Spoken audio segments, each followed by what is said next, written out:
પ્રભુ ત્યાંથી અંદર ગયા, રંગમંચમાં પ્રવેશ કર્યો. ચાણો મલ્લ આદિ અનેક મલ્લો હતા. એ મલ્લની સાથે કૃષ્ણ ભગવાને મલ્લ મસ્તી કરી. કુસ્તી મસ્તી કરતા કરતા ભગવાને અનેક મલ્લોને પરાસ્ત કર્યા અને એક જ કૂદકો મારી ભગવાન જે જગ્યાએ કંસ બેઠો હતો એ જગ્યાએ કૃષ્ણ પ્રભુ પહોંચી ગયા. કંસ એકદમ ઉભા થયા, કૃષ્ણને મારવા માટે આગળ વધ્યા. બંનેની વચ્ચે મલ્લ યુદ્ધ થયું. એકબીજાના હાથ પકડીને યુદ્ધ કરવા લાગ્યા.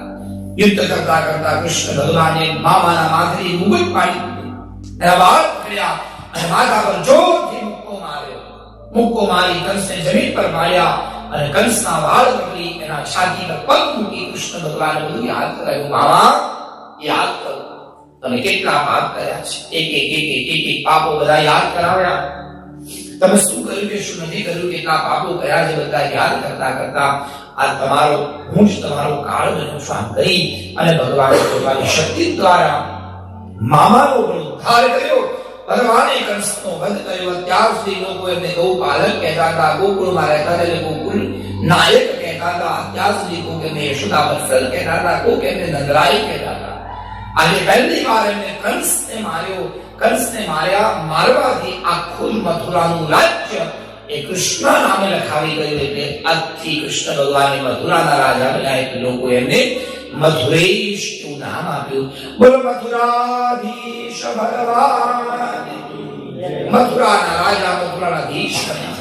આખું મથુરાનું રાજ્ય કૃષ્ણ ભગવાને સોંપવામાં આવ્યું. પણ કૃષ્ણએ નામ આપ્યું કે મારે મથુરાનું રાજ્ય નથી કરવું. આ રાજ્ય ઉપર અધિકારી ઉગ્રસેન રાજા, આની પર આનો અધિકાર એ કંસના પિતાનો છે. એટલે એમને એમનું રાજ્ય પાછું સોંપવામાં આવ્યું. જેલમાં ગયા. દેવકી માતાને દેવકી અને વસુદેવને ત્યાં છોડાવ્યા. પહેલી વાર કૃષ્ણ ભગવાનને દેવકી માતાએ જોયા, ખૂબ પ્રેમ કર્યો. કથા તો એવી પણ મળે છે કે દેવકી માતાની ઈચ્છા હતી કે એના બધા બાળકોને જોવાતા. એટલે એક વાર કૃષ્ણ ભગવાને એમના 6 ભાઈ જે મરી ગયા છે એના દર્શન કરાવ્યા. બલરામને કૃષ્ણને ખૂબ પ્રેમ આપ્યો અને થોડો સમય સુધી ભગવાન એ મથુરામાં નિવાસ કર્યો. મથુરામાં રહ્યા પછી વિચાર આવ્યો કે કૃષ્ણને ભણવા માટે મોકલવા પડે. એટલે વસુદેવજીએ અને દેવકી માતાએ કૃષ્ણ અને બલરામ બંને ઉજ્જૈન નગરીમાં સાંદીપની મુનિના આશ્રમમાં ભણવા માટે મોકલ્યા. 64 દિવસ સુધી રહી અને 64 વિદ્યાઓનું અધ્યયન ભગવાને કર્યું.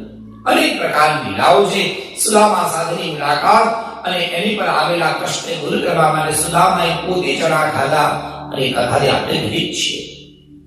64 દિવસ સુધી પ્રભુ ત્યાં રહ્યા. સાંદીપની ગુરુની સેવા કરી, અનેક પ્રકારની વિવિધ વિદ્યાઓનું અધ્યયન કર્યું અને પછી પાછા ઘરે આવવાનો સમય હતો. એ જ વખતે ગુરુને પૂછ્યું, ગુરુદેવ કે ગુરુ દક્ષિણા માટે આદેશ કર્યો.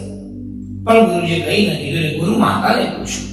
ગુરુ માતાએ કીધું 64 દિવસ સુધી કનૈયો તું મારા ત્યાં રહ્યો ને એટલે મને મારા દીકરાની ખોટ નથી સર્જાઈ. પણ વર્ષો પહેલા મારો દીકરો એ પ્રભાસના પાટણના સમુદ્રમાં ડૂબીને મરી ગયો. એક શંખાસુર નામનો અસુર મારા પુત્રને લઈ ગયો.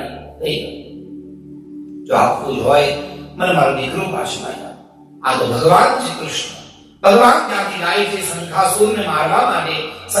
સમુદ્રમાં જઈ શંખાસુરનો ભગવાન વધ કરે છે અને પાંચજન્ય નામનો શંખ લઈ ભગવાન પાસે આવે છે અને જીવિત ગુરુ પુત્રને લાવી અને પોતાના ગુરુને સમર્પિત કરે છે. આ છે કૃષ્ણ તત્વ.